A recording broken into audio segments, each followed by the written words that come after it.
This is macOS Ken. Apple's happy hardware leak, prices rise due to Ragnarok, and a going away party for somebody who is not going away. It is Tuesday, the 25th of August, 2026. I'm Ken Ray, and this is news from macOS Ken, brought to you by yours truly and sponsored by Clean My Mac, keeping Macs running smoothly since 2008.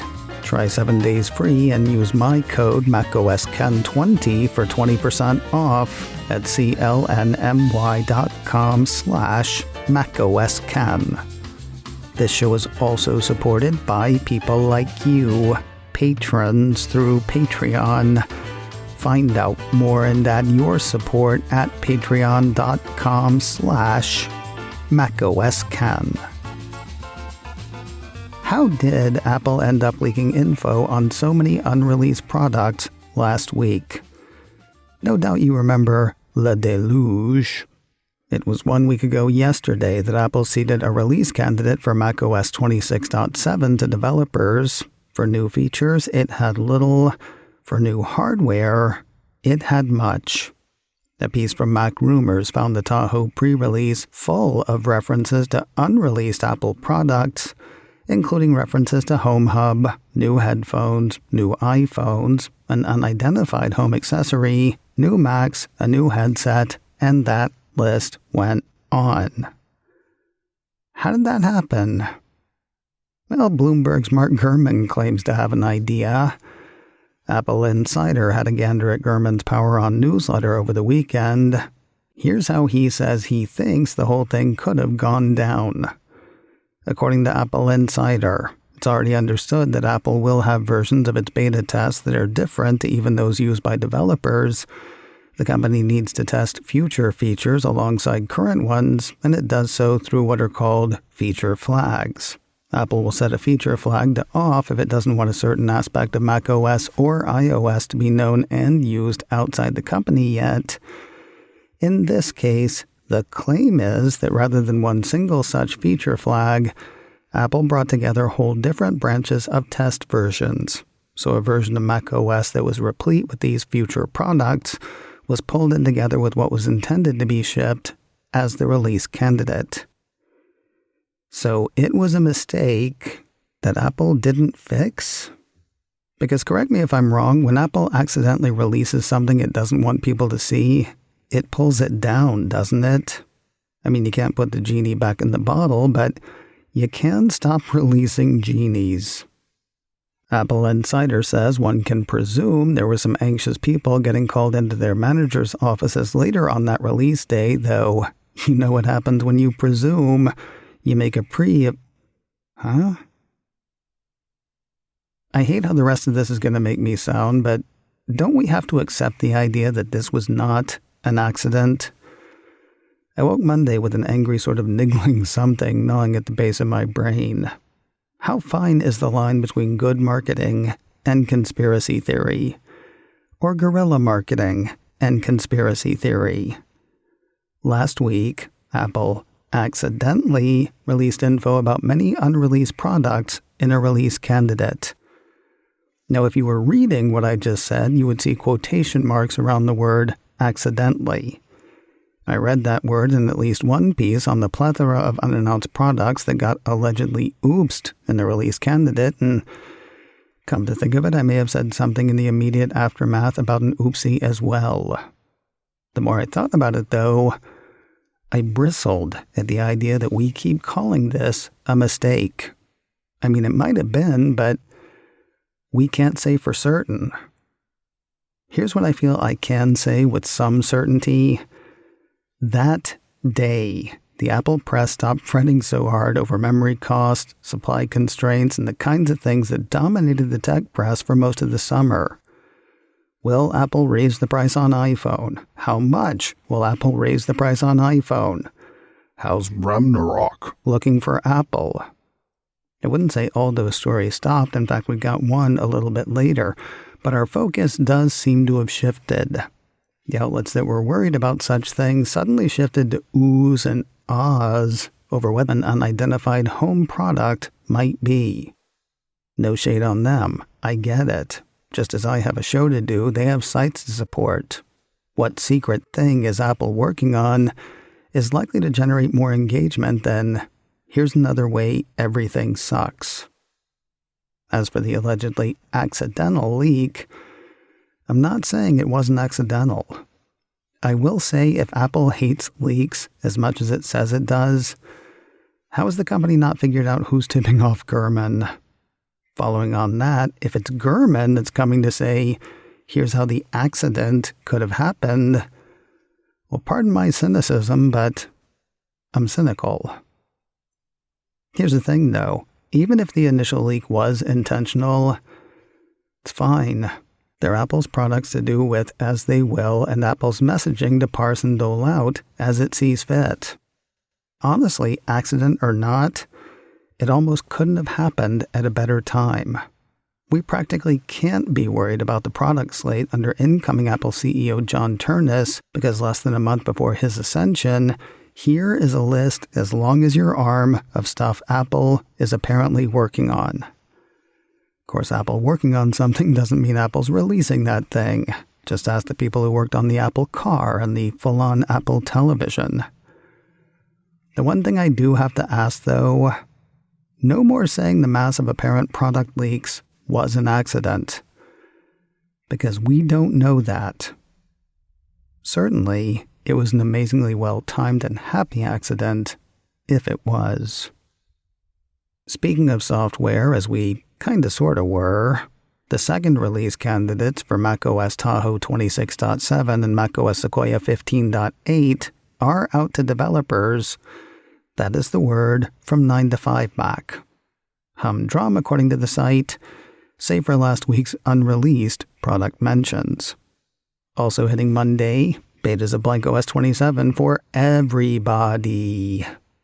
Apple started the week releasing the 7th developer betas of iOS and iPadOS 27. That's according to a piece from Mac Rumors, which ran similar pieces on the 7th betas of macOS 27 Golden Gate, watchOS 27, tvOS 27, and visionOS 27. Later in the day, another piece from Mac Rumors had the Cupertino company seeding the 5th betas of version 27 of iOS, iPadOS, macOS, and tvOS to members of its public testing program. As is often the case, the watchOS beta seems to be out of sync. Never not amusing when that happens. Public testing people get to it. People who want to be public testing people, fun to be had at beta.apple.com. And here is a crazy thought. We're probably about a month from the official release of blankOS 27. Where does the time go? More news in a moment, but first a word from today's sponsor, Clean My Mac, keeping Macs running smoothly since 2008. I'm a fan of tools built for a specific purpose. Can I cut bread with a pocket knife? I guess. Would I rather have a bread knife? It's not even a question. Yeah, we're still talking about Clean My Mac. If you like matching duplicate files, scoping your cloud storage, routing out weird bits of installs left on your Mac since who knows how long ago, have fun. For the rest of us, there's Clean My Mac. It goes after the digital junk that can slow your Mac down. It's not that you can't do it yourself, but you didn't buy a Mac to maintain it. Let Clean My Mac do the work of keeping your Mac optimized so you can do the stuff you bought your Mac to do. Get tidy today. Try 7 days free and use my code macOSKen20 for 20% off at clnmy.com/macOSKen. Make macOSKen all caps both places. That way they know where you heard about it and you get the discount. Try 7 days free and use my code macOSKen20 for 20% off at clnmy.com/macOSKen. Again, macOSKen is all caps, both places. Use code macOSKen20 0 for 20% off at clnmy.com/macOSken. One company raising prices gives others cover to raise prices revisited. Not unlike Apple's price hikes on Macs and iPads in late June, a piece from the Next Web says Amazon raised prices across Echo, Kindle, Fire TV, and Eero overnight on the 21st of August without announcing it. The Echo Dot went up 60%. Amazon blames memory and storage costs. Roku did the same thing for the same reason 4 weeks ago. You do Roku and not Apple? Next Web, you crazy. In a statement to The Verge, Amazon said the consumer electronics industry is facing significant increases in memory and storage component costs. After absorbing these increases for as long as we could, we recently adjusted pricing across our product lines. Our approach has always been to offer great products at accessible prices, and that commitment hasn't changed. Well, I mean, except for the part where you raise prices 60%, but okay. Again, this is similar sounding to Apple's statement when it raised its prices a couple of months ago. Back then, the Cupertino company issued a statement to Reuters saying, "We have never seen a component price increase this much, this quickly. We have shielded our customers from these increases so far, but we have now reached a point where we need to begin raising prices on a number of products, including the increases for iPad and Mac. We know this is not welcome news, and we are working tirelessly to find solutions." Now, much was made then of the fact that Apple had not raised prices on iPhone. Expect that shoe to drop next month. Naming a source on expected iPhone price increases seems kind of silly.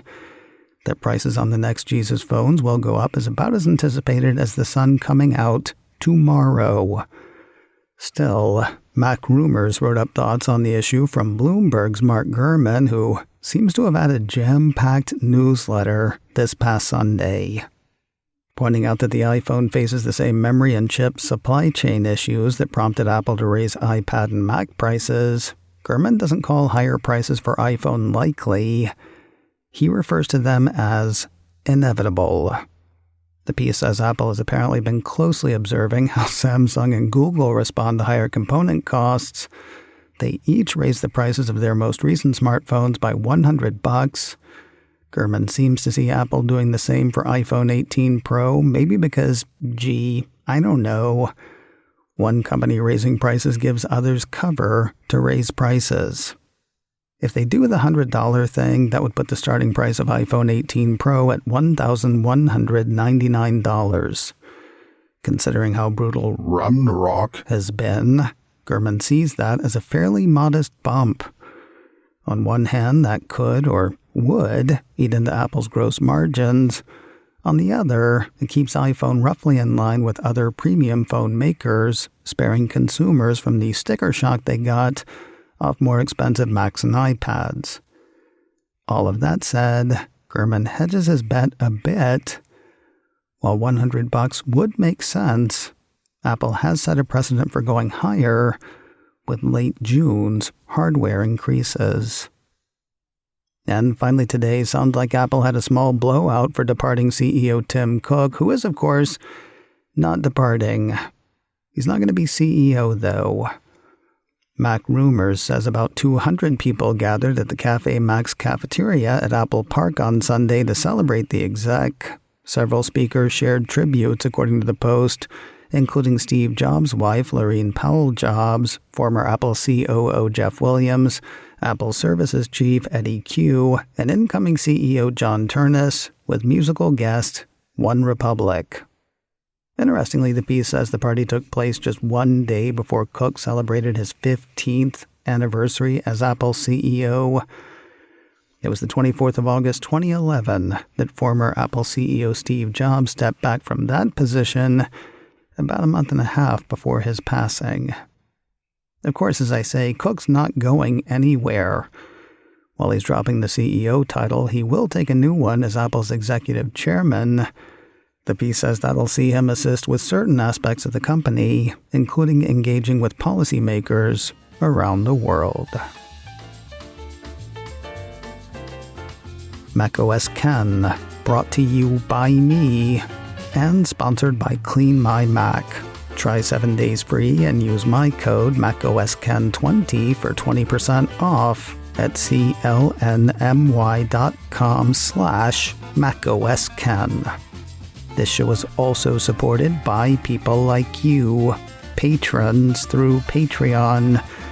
Find out more and add your support at patreon.com/macOSken.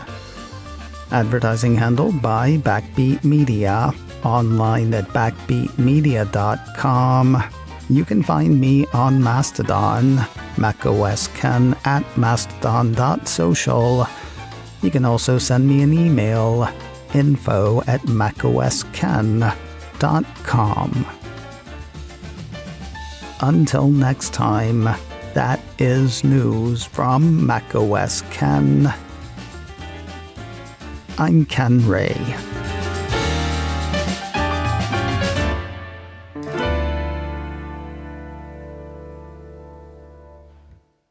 Aw, yeah.